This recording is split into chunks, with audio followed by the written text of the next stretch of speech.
첫 번째 종목 현대모비스부터 좀 살펴보도록 하겠습니다. 매수가 28만 3,500원에 비중이 40%. 비중이 좀 있으신 것 같은데요. 지금 구간 속절없이 또 조정이 좀 나왔는데 어떻게 좀 대응하면 좋을까요? 일단 기다리셔야 될 것 같아요.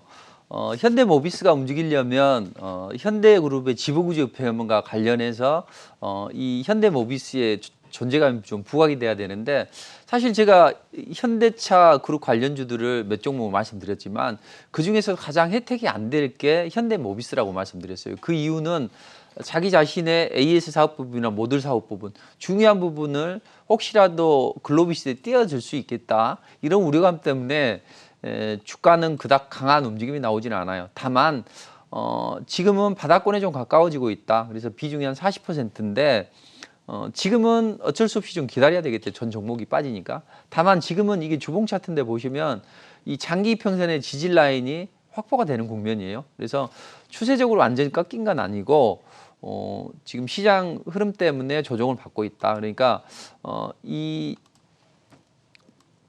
장기 이평선 23만 5천 원대만 추세적으로 이탈하지 않는다면 지금은 물려있기 때문에 좀 기다리셔도 된다. 대신 이게 반등을 하게 되면 반드시 비중을 줄여야 돼요. 그때 어떤 식으로 비중을 줄일 것인가 이렇게 생각을 해보시면 항상 역배열되어 있는 구간에서는 매물이 많이 나온다고요. 그럼 역배열되어 있는 구간에서는 항상 장기 이평선을 부딪히면 맞고 떨어지게 되어 있습니다. 그래서 물려있던 투자자들이 매도세가 나오기 때문에 이 60선, 120선을 기준으로 대응하시면 돼요. 대신 이건 변한다고요.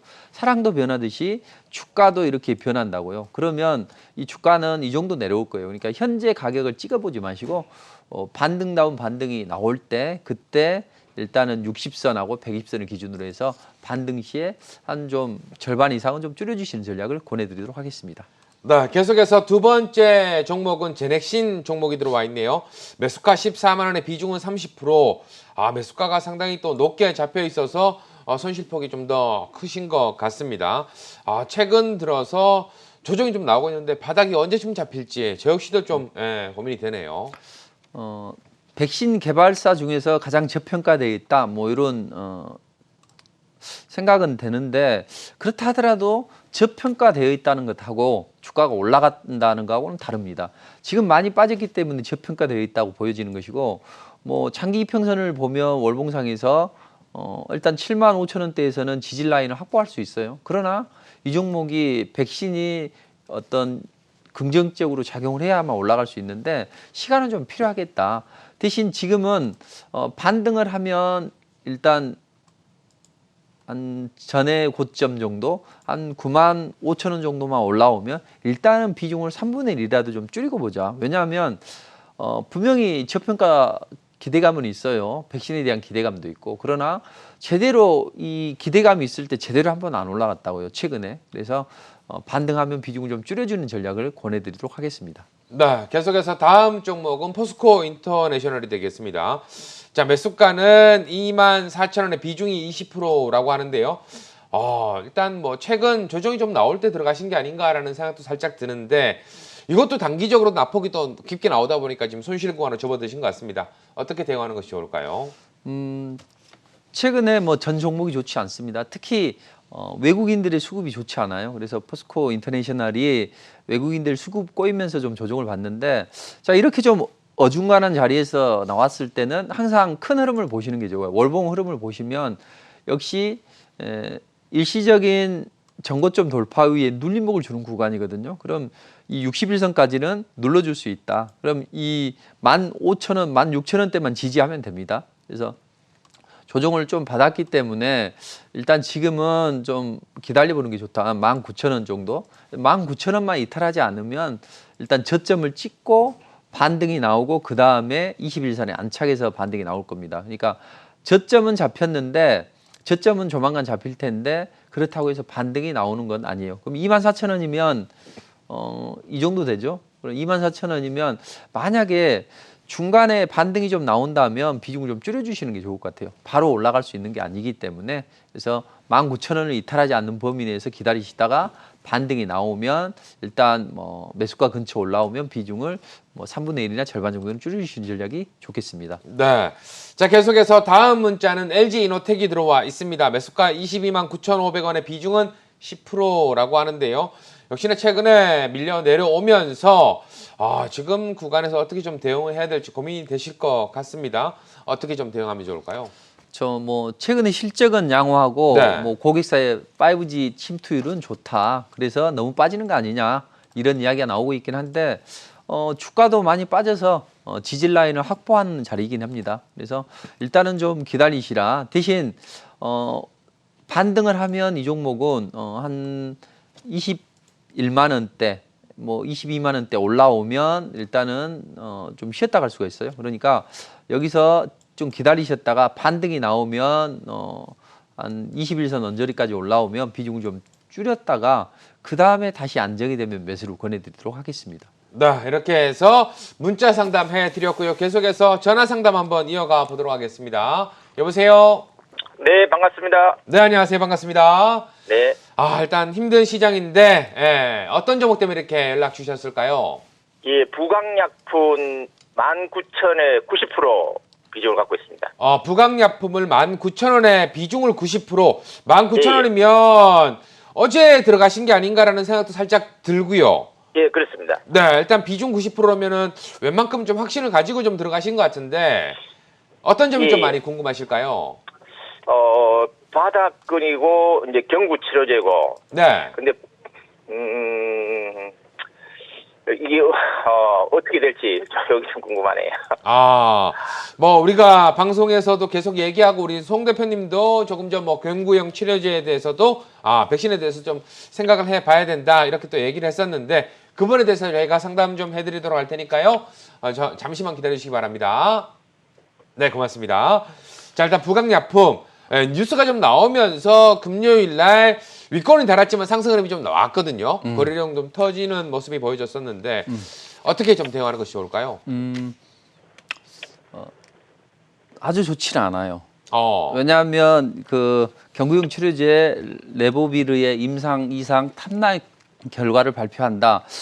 그 기대감 때문에 반등은 나왔는데 이제 주가라는 건 그래요. 어떤 재료가 있을 때 재료가 반영이 되려면 공감대가 형성이 돼야 되잖아요. 네.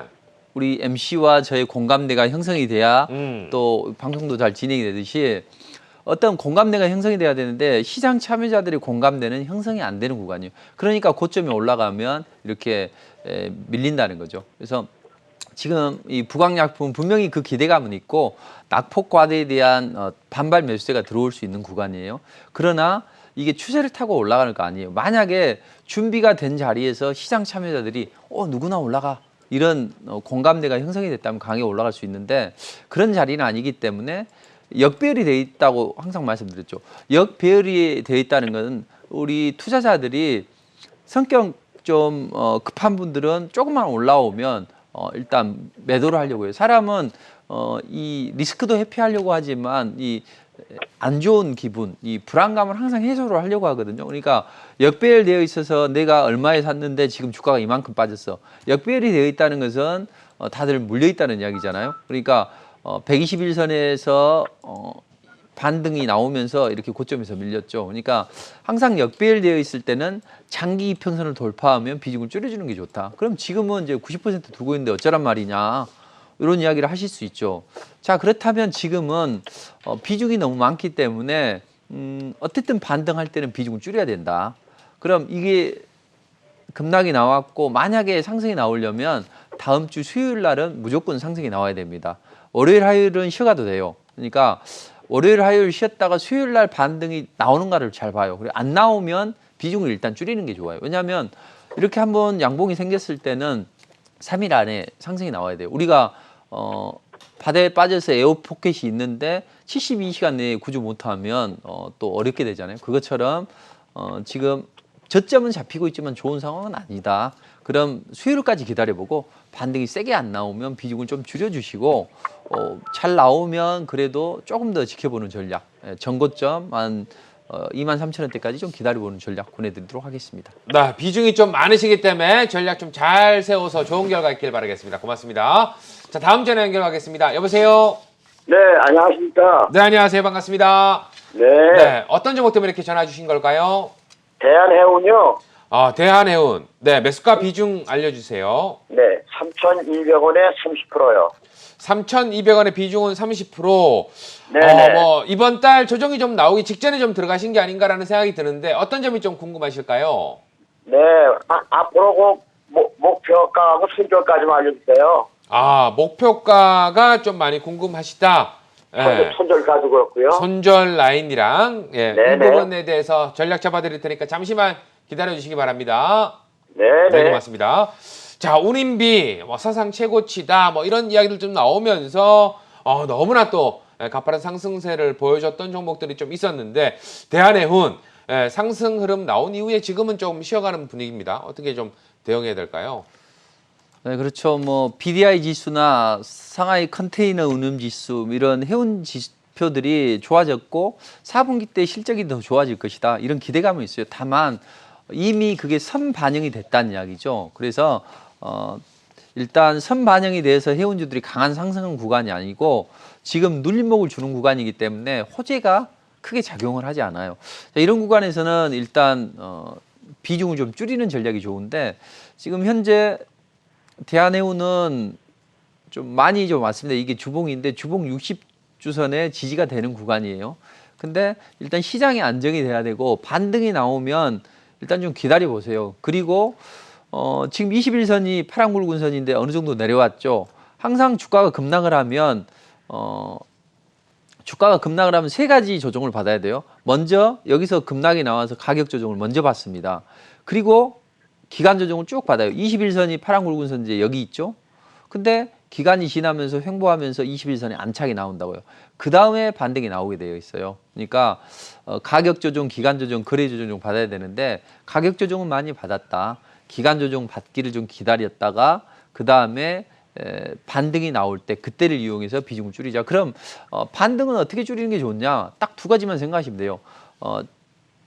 이 장기 이평선 근처까지 올라오면 비중 줄이거나 아니면 정말 강하게 장대 항목 뽑아 올릴 때가 있다고요. 그날 매도하면 딱 그때가 고점일 가능성이 높아요. 이때도 보면 장대 항목 터트리면서 올랐고 이때도 마찬가지고. 그러니까 이격 벌어지면서 장대 항목 뽑아 올리면 그때는 좀 줄여준다. 근데 바로 그렇게 올라갈 것 같지는 않으니까 장기 이평선을 기준으로 대응을 하시면 될 것 같습니다. 네.